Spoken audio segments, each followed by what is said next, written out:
Hello and welcome to another episode of One of a Kind You. I'm so excited that you are taking the time to tune in today. And you do not have to listen to me talk by myself, thankfully, because we have a special guest. Her name is Mitzi Ocasio, and she is a fellow podcaster. And she was so kind to have me on her podcast. It's called Mitzi, Let's Think About It. And it was just such a great conversation that I was like, you know what, Mitzi, you have to take a turn on my podcast now. But the one thing I did not know about Mitzi is that she actually writes children's books.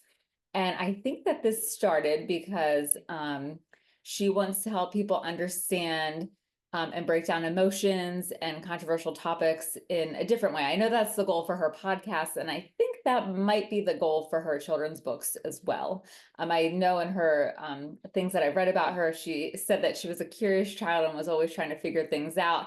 And so maybe that has a role to play in her books as well. So I'm going to stop talking and I'm going to let Mitzi take it away and share anything else with us that she'd like us to know about her. I just want to say thank you firsthand for allowing me to be on your show. I really did enjoy our time speaking about validating ourselves on my show.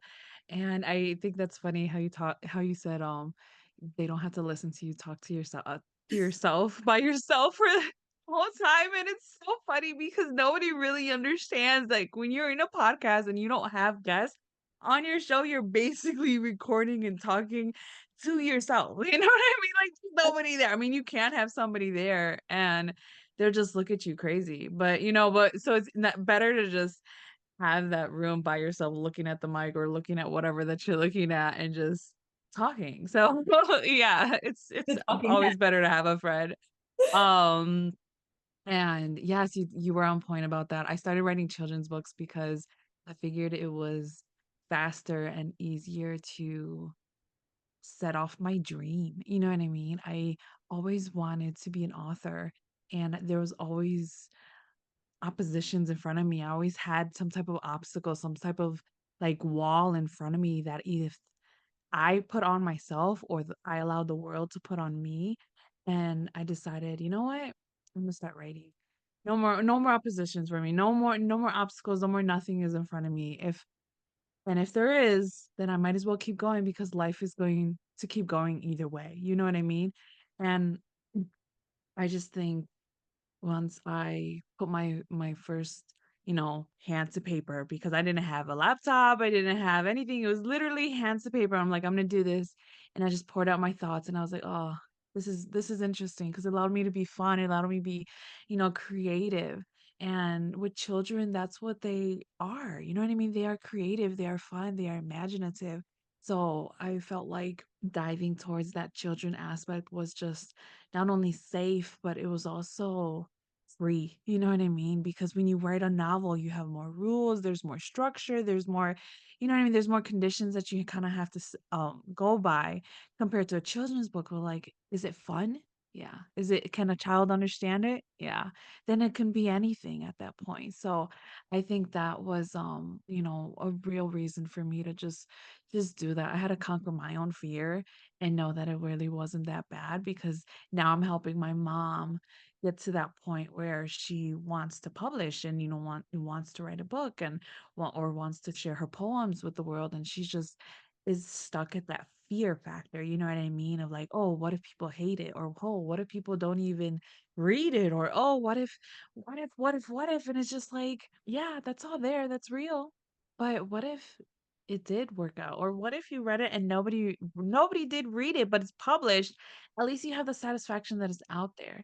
Yeah. And maybe later on in the years, your book can be something that changes the world. You know what I mean? I've told somebody that sometimes authors, we write not for our generation. You know what I mean? We write for the generations later on after us because those are the generations that are going to understand because we are always above our time because we have a frame of mind that doesn't work like everybody else's. You know what I mean? So I think when authors get together and they unite, they're able to, see life and understand life differently because we don't see it like the rest of the world. Man, I'm sorry. I feel like I got into a rant. So It's good. It's good. It's all, I feel like whatever comes out is meant to be heard. And I think what you said was so super powerful that what we put out into the world right now, whether it's a book or a podcast or a YouTube video, it's not meant for now, it's meant for later down the road. And if for Mhm. nothing else, it just shows the legacy that you leave. Exactly. And how Exactly. powerful is that? Because it shows the next generation what is possible. Right, that's very true. It does. It shows the next generation not only what is possible, but it's like how much further are you gonna go into? You know what I mean? How much further are you willing to explore or adventure or dive into your own fears? If they were able to dive into their fears at their time, then imagine you right now. Why can't you dive into your own? Because we see it all the time, like in ugh, goodness, Martin Luther King, I mean, that's a scary time to think about, you know? And then, the wars, being drafted, those are scary times to think about that people have lived during that time and they're still here, but it's like you're still here, you have those memories, you know what I mean? Now you have a story to tell. And it's like Yeah. that's when people forget, it's like everyone has a story to tell. And if you are able to share that story in some way, somebody can be like, I didn't go through this alone. I never known this person, but I know that they lived a life that I have. So I know they've experienced the same emotions, the same feeling, the same burdens. And it's if they can do it and they can keep going, then I can do it too. And I think that would help so much in like people who have like intrusive thoughts and bad and really, really heavy depression and even suicidal thoughts and things like that. Like if we are able to just expand out into the world of novels, you know what I mean? And just start reading instead of and being sorrow and just listening to like sappy music all the time and just feeding that, negative Nancy in our ear. I think that would be, and I'm not saying it's a cure for it, but I think it would be a great start to just make people just think about it. Yeah. It just gives a different perspective. Um, Yeah. but it shows it allows people to take someone else's lesson and reflect on it, and then Yeah. take the snippets from that lesson and use it. So they might not have to struggle as long or as deep or as hard because they can take something from someone else's story. Yes. Yeah, yes. I'll That's make what I that. that's yeah, exactly. I was telling somebody that like you either learn the easy way just by word of mouth, hearing somebody, or you like learn the hard way, and that's your way. You learn your way. And somebody was like, if I learn my way, that's not the hard way. And I'm like, well, technically, it's the hard way because the easy way is just listening to somebody and just doing it. But you didn't listen to somebody and just follow what they said. You did what you wanted to do. So you had to learn the hard way to learn the lesson. You had to get hurt. You had to Yeah, feel the pain. You had to know why they gave you this wisdom beforehand to realize, you know what, this was wisdom. And I yeah. think there's so much wasted wisdom out there, that just drifts off because people are not gravitating to what is being told out into the world? Yeah, I think on some level it's like when you say don't touch the hot pot and then the little kid Yeah. touches the hot pot anyways to see if it really is that hot. It's like sometimes you gotta touch the hot pot and then you're like, Right? oh, I should have listened. It really was hot and I shouldn't have done that. Right, exactly, like, "Oh, now I know how hot is too hot," because Yes. sometimes people's, tolerance is most definitely different, that's for sure. Yes, yes. So, was there like one pivotal moment in your life experience where you thought like I have to write about this, or was it just like something that you always had this desire to do? Um, no, I think I always have those moments, you know what I mean? Where it's, like, deep down in, like it's like you get a vision or you get a thought, and it's like something that doesn't make sense, but it makes sense at the same time. You Yeah, know what I mean? Because it only makes sense to you because you already asked certain questions about what you should do. So then when you get an answer in your own thought, like I don't know how to explain it, but it's weird. But um when it's you like get those moments, yeah, yeah, it's like those intuition moments, that gut feeling when you have those, it's like, you're gonna have to lean towards it. So it's like, when you don't, you have to, like, wait and, like, because you're trying to, like, feel that out, but then it's like you give it those few moments and then it comes back, that's when you realize, like, "Okay, I gotta go towards this," you know? So once I started developing that sense within myself and started really listening within, I realized that I had to start writing my novel, which I'm currently in the works of doing. It's been a long process, but I'm finally down to my last editing portion, my last through, so hopefully next year I'll have that out, but it's like when I went through that, Well, first it of all, hold just on. Let's just acknowledge that for a second that you've written a novel and you're in the last stage of editing. Like, that's a huge celebration. Congratulations on that. thank you, thank you. It doesn't feel like a lot because when you follow all these authors that on, on Twitter, on social Yeah. media and things like that, they talk about writing like if it's nothing. So it's just like it makes me feel like, oh, this is just something that everybody's doing. But thank you because Oh, it is a reminder like not everybody does do this. Not everybody writes a novel and it's a lot, you know what I mean? yeah. But it's beautiful because it's like it's my baby. Like I Mhm. read through it and I'm just like I'm so proud of myself. You know Yeah. what I mean? Like I can't believe I created this world. So it's Yeah. like the day that this world comes out, not only will I email you, Kim, and just be like, "It's" I'm gonna be like, "Oh my goodness, it's finally here." Like my baby's off into the world. Yes.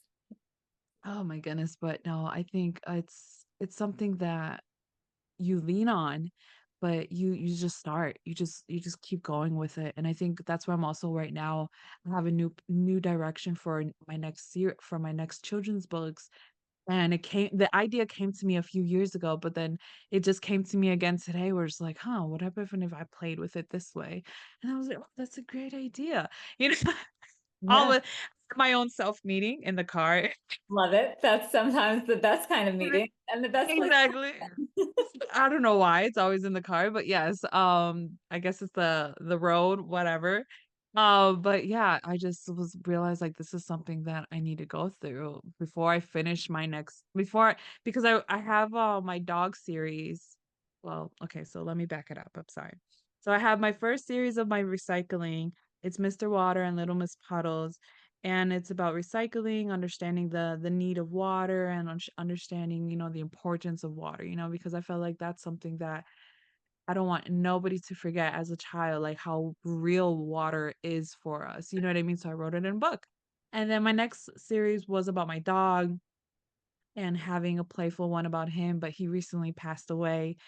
And I know it chokes my heart when I just said that, and I feel like I gotta just take a pause on that because it's still really the wound is really fresh Yeah. with him still, and to go into to illustration again and to go Yeah. through that, I f I w it it's I don't think it'll be the same, so I just need to give myself more time before I do that, so I'm gonna, jump into another one, and I don't wanna give any details, but I think this one's really gonna help heal children's souls the way that they need to right now, and, Yeah. that's my goal, yeah. Yeah, I love it. So, first of all, I can't. So, I have one for a friend, a dog. This is Franklin, who's laying next to me. I'll show you. He is like my. If he could climb inside of my skin, he totally would. All 80 pounds of him. The other one, she's around here somewhere. I think she heard someone in the kitchen, so she's like, "Oh, excuse me. I need. My stomach is calling. I'll be back." Yeah, yeah, right? Cat somewhere, but just the thought there, my dogs were getting older. So Franklin is, I think, 11. They're rescues, and when he's probably like 13, and Mm. she's starting to get the gray face. So like just the thought Aw. of like losing a fur friend, I'm like, well, fur baby, really. Just so my heart aches for you. Yeah, mine was only 8 years old. He was a rescuer too. I got him at 3 years old. So I had him for a really long time and he still could have lived up to 15 years. So I thought I was fine. So what happened was is I went to before I went to bed the night of, I felt something was off with him. So I Yeah. gave him like a little loving and I was like, "Are you okay?" And then he just gave me these sad eyes and I was just like, "Okay, well, just take it easy because I don't know what you're saying to me." Yes. And I just like, "Okay, go lay down." Right? Like, I wish I could communicate, but I'm not there yet? So, I was like, "Go to sleep," and then in the morning, I wake him up, and we go to wa take our walk before the rest of the house wakes up with my sons, and he didn't wake up. He did not wake up. He was just there, laying there, and I was just like, "Come on." I was shaking him, just I was shaking him, Imagine. and it was just it was really hard, and then when, my fiancé woke up, he didn't know, but it's funny because a few months ago, actually, he seen a video of a little boy cry like, singing a song to his dog because they were about to put him to sleep, Oh, and he was like, "I'm gonna sing that song to you, Schmookums," because that's was his nickname to us. He's like, "We're gonna sing that song to you when you die," and he literally sang that song to him oh, when we were just yeah, it was so emotional. It I was so can't cute. imagine. That's so sweet, but at least he went in his sleep.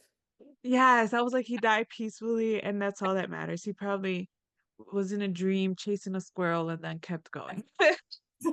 We're gonna go with that's what was happening. Yeah. Yeah, so I can only understand that you would need to take a break from Yeah. your book series about your baby. Yeah, that's my Yeah. boy. Ugh. Oh, goodness.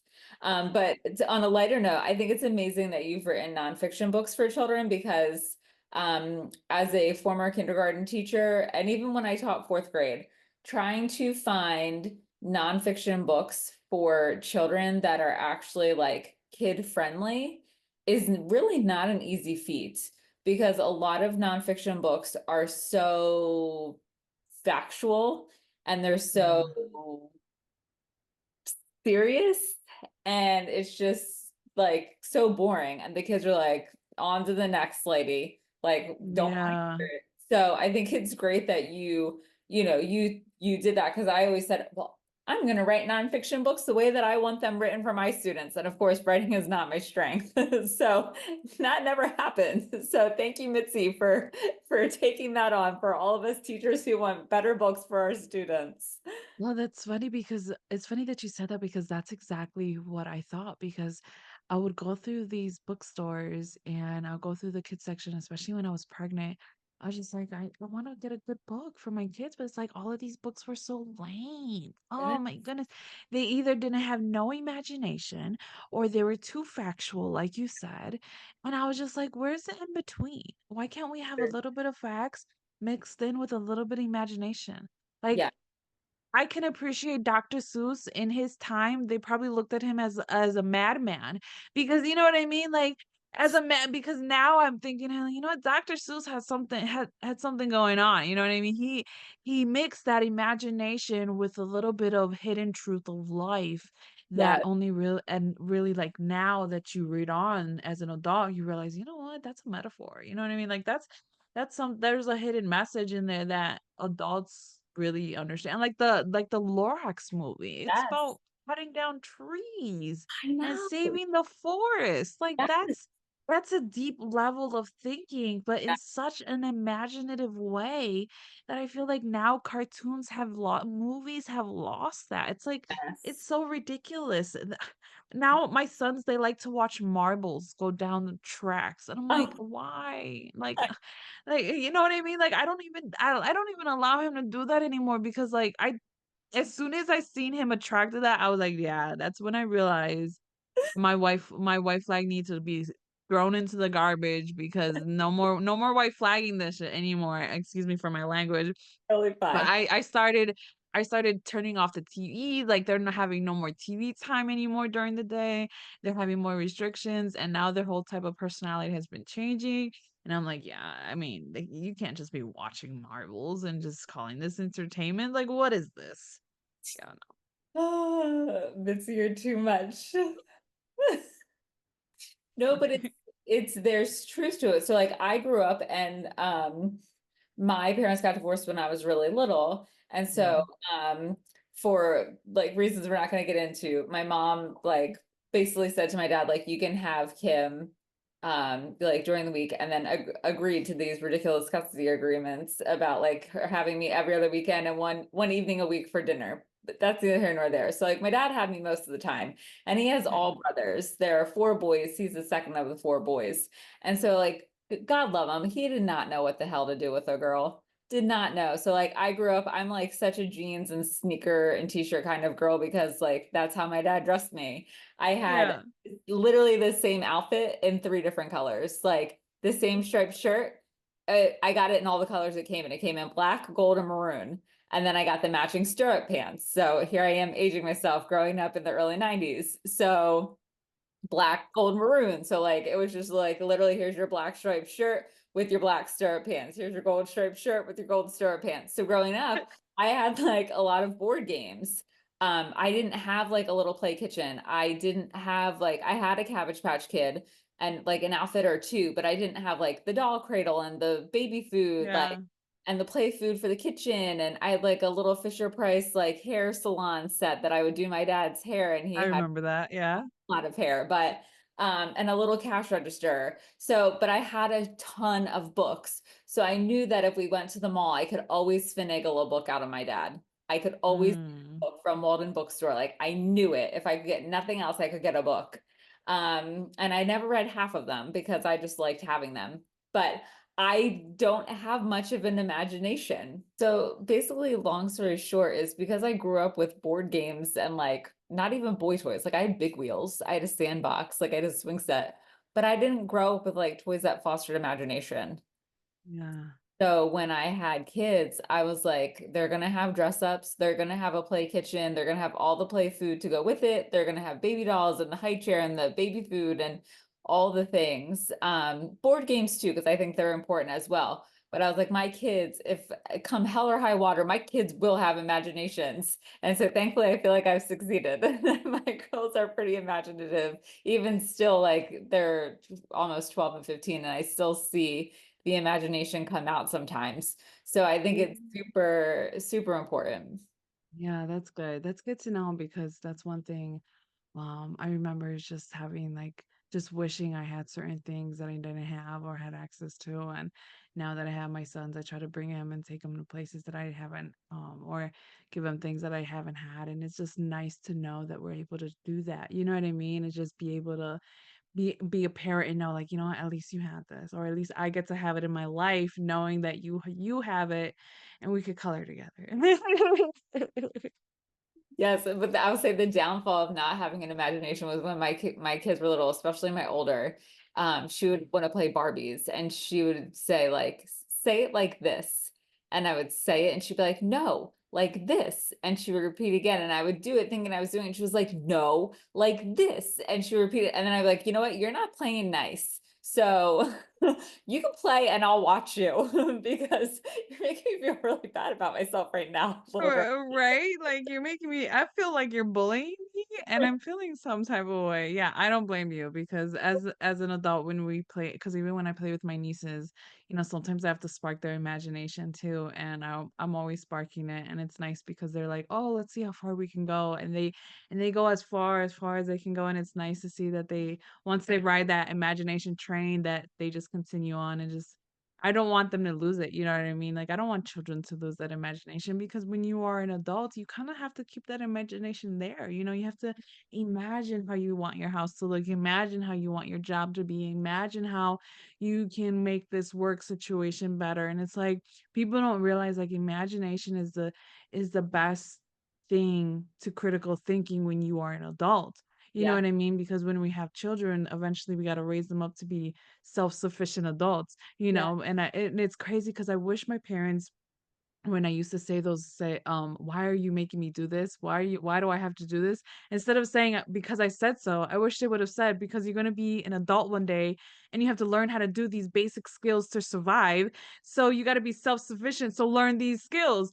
That I would have been like, "Okay, great. Let me learn these skills, not because I said so."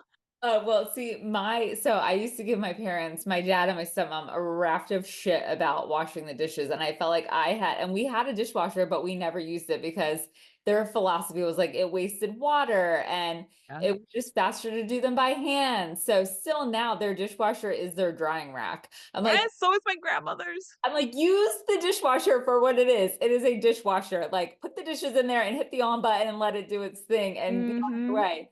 But now they're empty nesters, so they hardly use any dishes. And so it's really legit easier now for them to wash by hand. And I would get so mad because I always felt like I had to do dishes on spaghetti night. And it was like so gross and ugh. And so I would get and I was like a little attitude for sure and a talker backer. And I'd be like, this is ridiculous. why do I have to wash the dishes? And they would say, because someday you're going to have your own house and you're going to have to wash the dishes. And I would pop off, well, no, I won't, because when I have my own house, I'm going to have a dishwasher that I actually use. See, that's the bad thing about it is like, I make my children maybe slick back, and it's like, what do you say in those responses? Yell at them for being disrespectful or just sit there and just take it because it was low key smart, because that's a smart remark, you know what I mean? Like maybe if I just loaded the dishwasher and walked away, we all will be happy. The dishes will be done. I don't have to stand here and get my hands soaking wet and my clothes won't have to be wet. My shirt won't have to be, that's why I Yes, used to hate doing the dishes too. It used to make me so mad. But yes, hearing because I said so used to just make me even more madder because I used to, because I said so, because uh-huh, I said so. yes. So yeah. Yeah, and so trust me, I got the because I said so a lot too. But I can remember when they would try to, I would pop off with like, "Well, why? This is ridiculous," or like, "Why aren't you taking the turn?" I mean, they did legit take a turn, but and so when I would say like, "Oh, well, I'm going to use the dishwasher in my house," they were like, "Well, what if you don't have a dishwasher? It costs electrical, like you have to pay for electricity and water to use the dishwasher." Blah, blah, they had to come back. And I'm like, well, in my house, that's how it's going to be. And they're like, okay, 13-year-old smart mouth. Like, we'll see if it's actually that way when you have your own house. And so now I have my own house and we do use the dishwasher. I know, right? But you're proud, like, hello, come in, father. Come in, stepmother, please. Oh, don't worry about the dishes because the dishes are done itself. That's so funny. Yeah. Do your daughters do that too? Do they come out with smart remarks when you tell them to do things?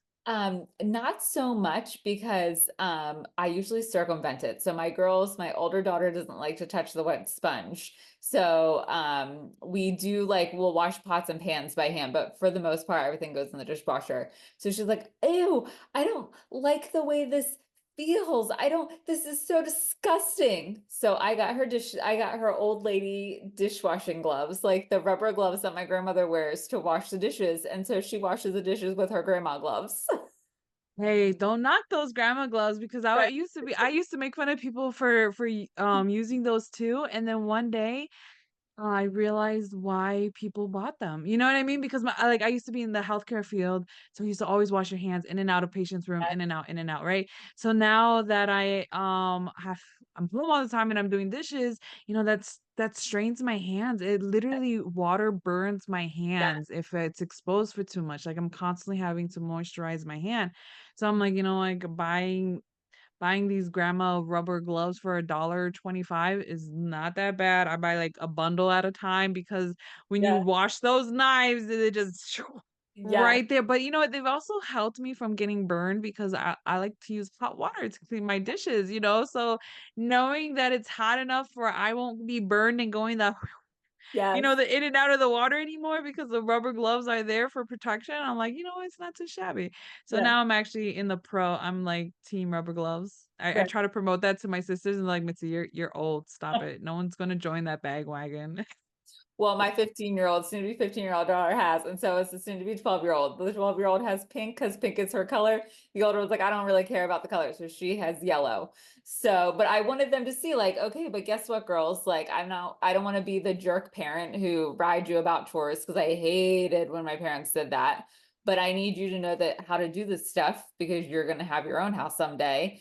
And you're Yeah. not going to want to do it because I don't always feel like washing the dishes or loading the dishwasher, but and yeah, this sometimes the food does feel disgusting when it's sitting in the drain of the sink. But let's figure out, I want you to be smart enough to figure out how to get a workaround. Use your imagination, be creative, and problem solve so that you can be independent and do it on your own.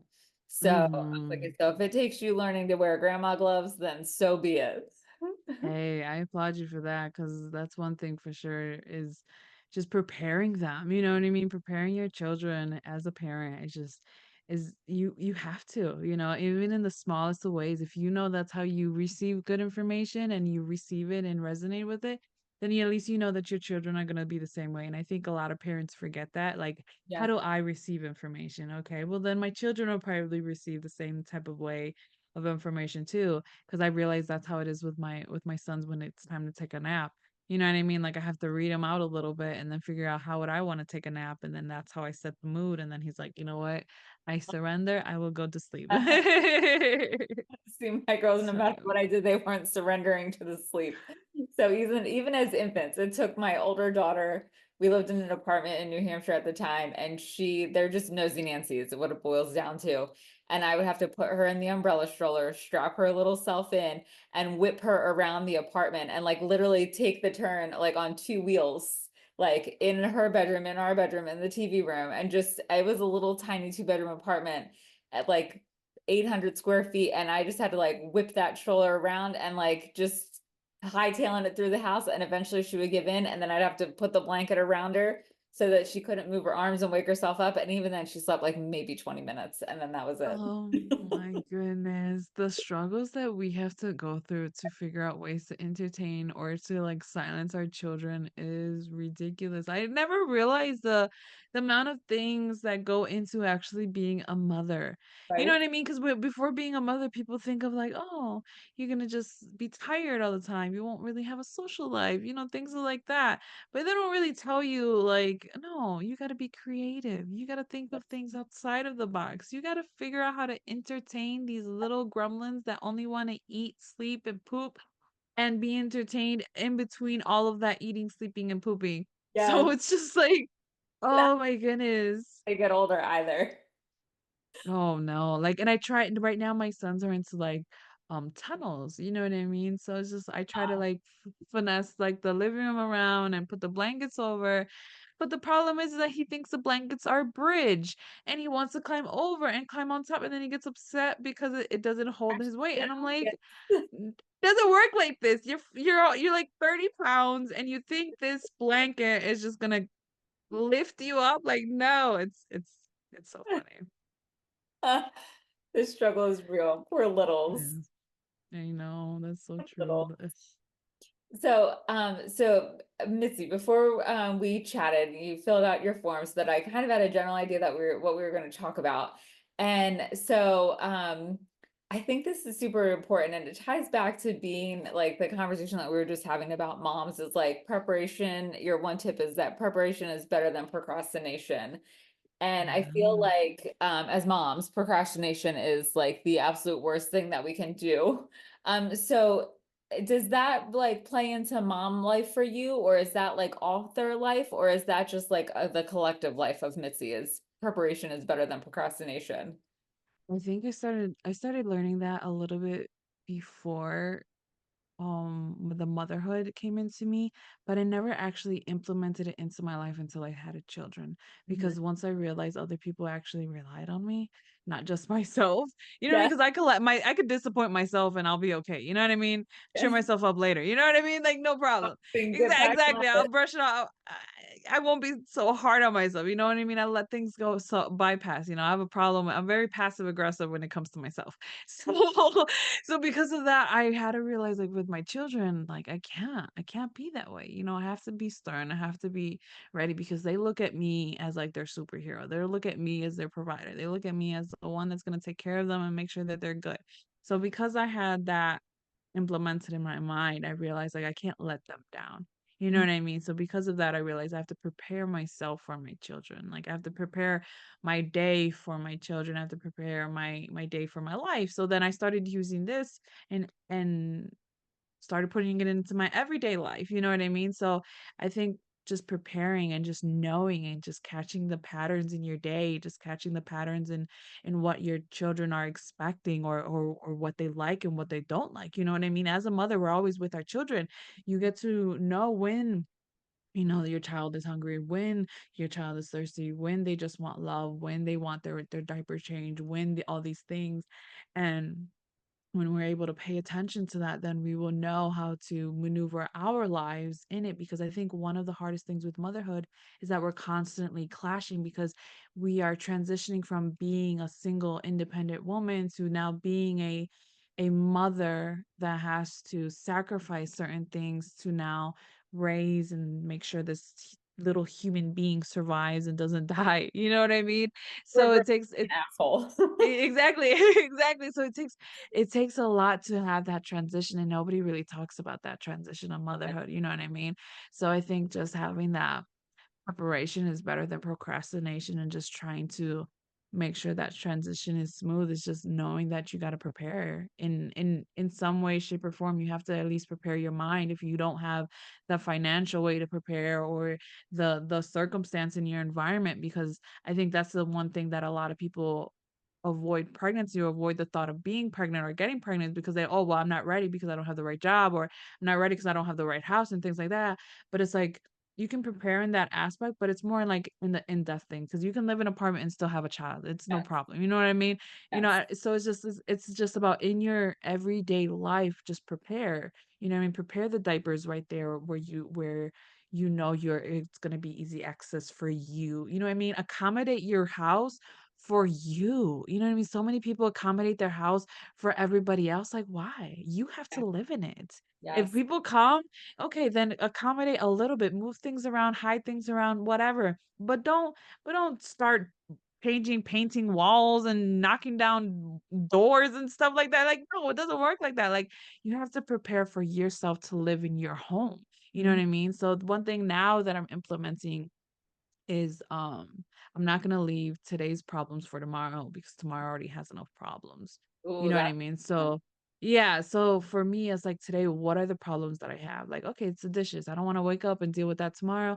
I'm already gonna have enough dishes for tomorrow. Let me just clean these up, boom, boom, boom, real quick. And Yeah. like, oh, I see a mess in the corner. You know what? I don't want to do that tomorrow. Boom, boom, boom, and I clean it up. So it's just like, now I realize, like, okay, what can I do today that I know that can help me for to my tomorrow now. You know what I mean? So how can I help myself? And I think if more people can start seeing, like, how can I help myself, then they won't have this pity party about, like, oh, but nobody helps me. But how Mhm. do you help yourself? You know what I mean? I don't know. That's how I see it. Yeah, that makes me think. So when I first left my teaching career, I was really struggling to adjust from being full-time teacher to stay-at-home mom. And, Mm, when I was working full-time, there was not a whole lot of preparation because we were like, my husband's work schedule was crazy. And, he's still like a new attorney and trying to adjust to that stressful schedule. And then I was teaching, so the girls were in daycare. And then I would pick them up. We'd get home. He would get home like close to bedtime. And it was just like purely survival mode every day. Laundry was always folded, but in a basket or like heaped mm, on a pile on top of the dryer, clean, but just not addressed. And so we would like rifle through there to get what we needed. And then scrambling on the weekends to get grocery shopping done and Lily to dance class and whatever the case may be. So then when I left teaching, I was like, kind of like, oh, I don't even know what to do right now. Like, this all feels so overwhelming because I have to pretty much clean up the mess that we've been living with. And so I stumbled across this website called Fly Lady, FLY, okay. Fly Lady. And her website still looks the same way that it did back in 2014. And if you go to it, it says it's unsecure. So it's probably like not the safest website to be visiting, but she basically is a really great resource for teaching you how to prepare yourself so that you don't have today's problems to deal with tomorrow. So she says, like, you get up and you have sneakers that you wear in the house. So if you get up, you get dressed, you put your house sneakers on. You can't fall into I mean, you can, but it's like less likely that you'll fall into the trap of like sitting on the couch and binging TV because you're like, oh, I got sneakers on, I'm dressed, I got things to do. And she's like, you create a morning routine for yourself and an afternoon routine and an evening routine. And she's like, you do one load of laundry a day, you wash it, you dry, you fold it, you put away every day. And then you don't get behind on the laundry. Every day you clean your sink, your kitchen sink Mm, before you go to bed so you don't wake up with that sink full of dishes. And I mean, it's way more in depth than that. She like has zones and you do clean different zones every day, but that way you always are on top of things and you never get behind. And yeah. I implemented little pieces of it, and I'll tell you, it was so super helpful because it allowed me to have control of my environment. It allowed me to feel like I was not going to be overwhelmed. I didn't get into the Mhm. procrastination rabbit hole, and it was just such a huge game changer that I still to this day 2014, 2024, like that's 10 years later. And I still, for the most part, do with sometimes hubby's help, but like a load of laundry a day, like wash, dry, fold, put away. Um, Mm. and that's it, like that alone is a huge help. Huge help. Oh yeah, absolutely. I agree. I think once I started doing that, it made me feel so much more at peace. Like I felt like I could conquer more. My to-do list changed completely from not marking things off on my to-do list to getting things done now where I feel like I'm far more in advanced in my in what I have to do than so far behind than what before. So yeah, I think once people start implementing, like you have more control of how do you manage your time, you know what I mean? Understanding what tasks are more important versus other tasks, you know what I mean? And understanding that we have more control of ourselves than what we allow our emotions to tell us because so many people live off of their emotions, you know what I mean? And you everyone in this world can name somebody that just lives solely on their emotions and they won't do anything depending on what their emotions are telling them. And it's just like we can are we cannot be that type of person. You know what I mean? You have to be a better person because that's the easy way. That's a cop out to just live off of your emotions. You know what I mean? You don't learn anything, you don't grow, you don't feel, you don't really experience what it is to be a human being living and existing. You know what I mean? You're just there, you know what I mean? A potato just there. You know what I mean? You're not doing anything. So it's just like once you start implementing ways how you can control your environment, you can control like your mind because once you start clearing out your area and your visual space, you're like, okay, now in my mind I have the time to work on that journal to focus on what's going on inside, and things people don't realize like once we start clearing that out, it just creates a better way for ourselves to just reconnect with ourselves and just have that love that we all ultimately need, right? Yes. And allowing us to give to ourselves first rather than Yeah. looking to other people and things to try and Yeah. fill that void. Yep, yep, yep, that's right. See, we got you. You Yep. got me, Yeah. Kim. You know what I'm talking about. Oh my gosh, Mitzi, this has been so fun chatting. I feel like we could continue chatting for hours longer. I Um, know, right? but I'm sure you have dinner to get ready and littles to take care of. So I won't keep you, but it has been an absolute joy. We'll have to do this again. Maybe we can plan like early 2025, which feels weird to say that. It's like right around the corner. And we'll have to come, we'll have you on and we'll chat again. Yeah, I love just chatting it up and just speaking about life and just the random things that come into our mind, right? Because Yes. you never know what rabbit hole we could go into, what tangent we can go to. And yeah, I really do enjoy just talking to you with Kim. It's so easy. It's like a long distance friend. Yes. So I'm like, oh, I was just in Idaho, which is still not close to Wisconsin, but I was like in your neck of the woods a couple weeks ago. And I Right, don't know, you were there. You were there. right? So You flew over us. yes, so there was a couple gals that I met a few years ago that I lost touch with on a podcast. We did a podcast swap, and were really serious talking about meeting, finding a destination point because they were in Florida. That would be a good for to like meet and actually like meet in person. And I feel like you would get along really well with them. So I feel like that should be something that we plan in 2025, an in-person podcast mom meetup. Oh, that'll be cool. I never thought about that. Actually meeting up and sitting down and just talking like those people do.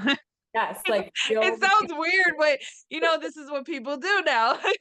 Yeah, I think that would be cool because I think everyone has something to bring into the table. And I think if we all have that upbeat personality, why not, right? Let's Yeah. hear each other out and talk about it. Think about it. So, all right, I'm gonna reach back out. Her name is Chelsea. I'm gonna reach back out and say like, "Hey, Chelsea, I made a new friend. Her name is Mitzi, and I think you really are gonna like her." Right, that's how we make friends now. Not paying $300 for them.